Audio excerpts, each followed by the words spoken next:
30 तारीख की रात को हमारे पास सीक्रेट इन्फॉर्मेशन मिली है कि एक इलीगल कॉल सेंटर काम कर रहा है मधु विहार के एरिया में। ये चल रहा था B37 फर्स्ट और थर्ड फ्लोर्स ऑफ पांडव नगर के एरिया में, मधु विहार के एरिया में। तो उसी टाइम हमारे टीम अलर्ट हो गई और हमने अपने टीम बना लिया था और इस पे रेड किया था। 30 तारीख की रात की बात है। तो उसमें हमने देखा है कि कॉल सेंटर तो चल रही थी और कॉल सेंटर में हमें कई ज़्यादा एम्प्लॉइज़ वहाँ पे थे जिन्होंने थोड़ा सा इलीगल काम करते हुए नज़र आए। हमने थोड़ा सा उस पर और गौर किया तो उसमें से हमें पता चला है कि ये लोग अपने विक्टिम्स के ऊपर, जो क्लाइंट्स बोलते हैं बोल सकते हैं या विक्टिम्स है, उनको एक्सटॉर्ट कर रहे थे पैसों के लिए और उनको ये डेरोगेटरी मैसेजेस भेज रहे थे, गलत तरीके से ऑब्सीन मैसेजेस भेज रहे थे और न्यूड पिक्चर्स भेज के इनसे पैसे मांग रहे थे और एक्सटॉर्ट कर रहे थे। तो हमारी टीम ने उन सबको एप्रीहेंड कर लिया है। वहाँ से हमें टोटल 28 लोगों को एप्रीहेंड किया है और वहाँ से लैपटॉप्स, 22 लैपटॉप्स, 20 कंप्यूटर के यूनिट इंक्लूडिंग डेस्कटॉप और एक CPU, 55 mobile phones, 2 wifi routers, एक कैश काउंटिंग मशीन, 40,000 रुपए और हार्ड डिस्क 21 मिले हैं। इसमें थोड़ा सा बैकग्राउंड देने की ज़रूरत है। इसमें हमारा इंसिडेंट का बैकग्राउंड ये है कि एक लोन ऐप जो बैंड है, चाइनीज लोन ऐप है जो बैंड है, उसके ज़रिए ये क्लाइंट्स के पास मैसेजेस भेजते थे कि आपको अगर लोन चाहिए तो आप इस वाले लिंक पे आप क्लिक करिए और अपना डिटेल्स भरिए तो आपको लोन अमाउंट जो है सैंक्शन हो जाएगा। तो ये बैंड जो चाइनीज एप्स है, ये है जैसे कि go loan, go to cash, handy loan, credit pearl, इस तरह के कई बैंड चाइनीज एप्स हैं। इनको इन्होंने जो है सैंक्शन हो जाएगा। तो ये बैंड जो चाइनीज एप्स है, ये है जैसे कि go loan, go to cash, handy loan, credit pearl, इस तरह के कई बैंड चाइनीज एप्स हैं। इनको इन्होंने पहले तो इनको लूर किया है, जैसे कि एडवर्टाइज किया है कि आप इस लोन से जरिए आप लोन सैंक्शन करवा सकते हो। फोन पे भी इनको मैसेजेस भेजे गए थे और सोशल मीडिया पे भी इनको मैसेजेस दे दिए गए थे कि आपको लोन चाहिए तो इस पे आपको लोन ऐप को आप डाउनलोड कीजिए और उसमें सारी डिटेल भरिए तो आपका लोन अकाउंट सैंक्शन होगा। जैसे ही विक्टिम अपना डिटेल दे देता है तो उनको लोन तो सैंक्शन हो जाता है।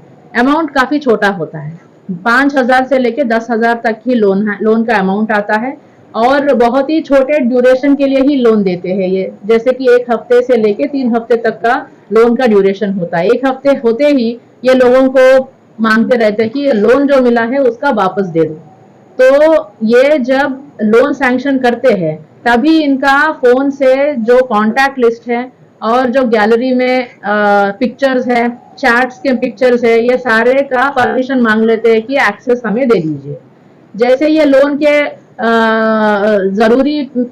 जरूरी जो लोग होते हैं तो वो जो भी कंडीशंस है वो मानते हुए वो लोन के लिए अप्लाई कर देते हैं और जब ये लोन सैंक्शन होने के बाद ये परेशान करना शुरू कर देते हैं 1 हफ्ते बाद कि आप लोन पेमेंट कर दो।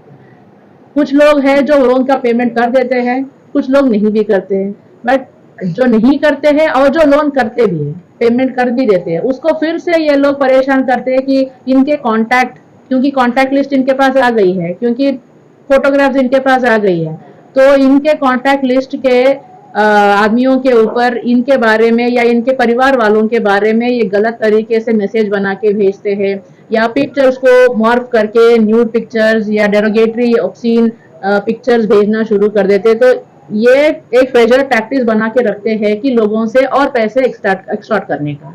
तो ये चीज़ ये कर रहे थे। इनके पास जब रेड किया तो हमें इस तरह के जो रीपेमेंट वाला बात है, जहाँ से ये पेमेंट लेते, रीपे करवाते हैं और आगे लोगों से इस तरह से पैसे और एक्सटॉर्ट करते हैं, ये काम ये कॉल सेंटर कर रहा था। तो अब तक इन्होंने 25 से 30 लाख अमाउंट जो है इस तरह से लोगों से एक्सटॉर्ट किया है विक्टिम से। और फर्दर इन्वेस्टिगेशन करने पर यहाँ पे जो चला रहा था, इस आदमी आगे जाके अपना एक हैंडलर है रिपे करवाते हैं और आगे लोगों से इस तरह से पैसे और एक्सटॉर्ट करते हैं। ये काम ये कॉल सेंटर कर रहा था। तो अब तक इन्होंने 25 से 30 लाख अमाउंट जो है इस तरह से लोगों से एक्सटॉर्ट किया है विक्टिम से।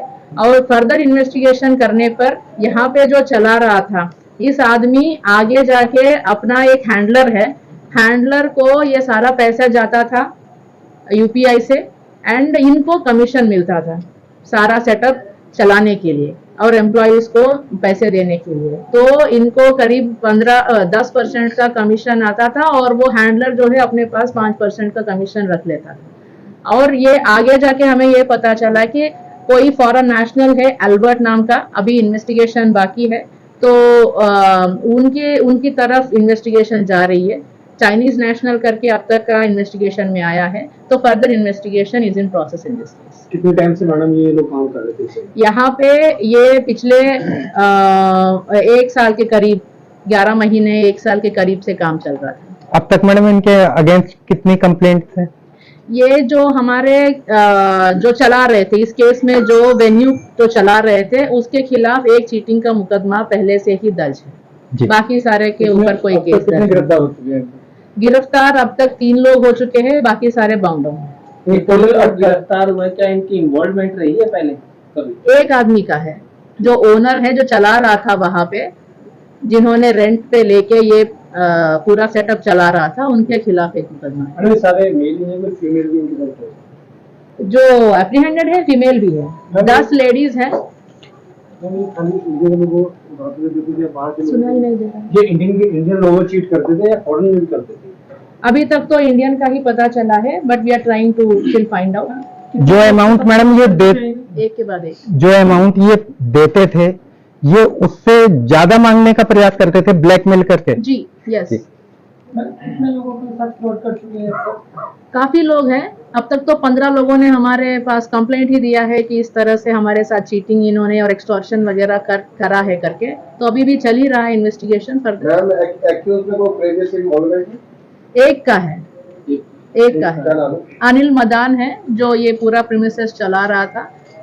लोग जो देते थे वो चाइनीज ऐप के थ्रू ही देते थे क्या? Band Chinese app, yes. जो बैंड ऐप है मैडम वो काम करती है? जो है बैंड हो चुकी है? यहाँ पे बैंड है, जी, बाकी जी, जगह पे नहीं है। जी जी। नेक्स्ट क्लिप चेक कर लेना आपने। जो लिख लो, एक मिनट। हाँ, बोलिए।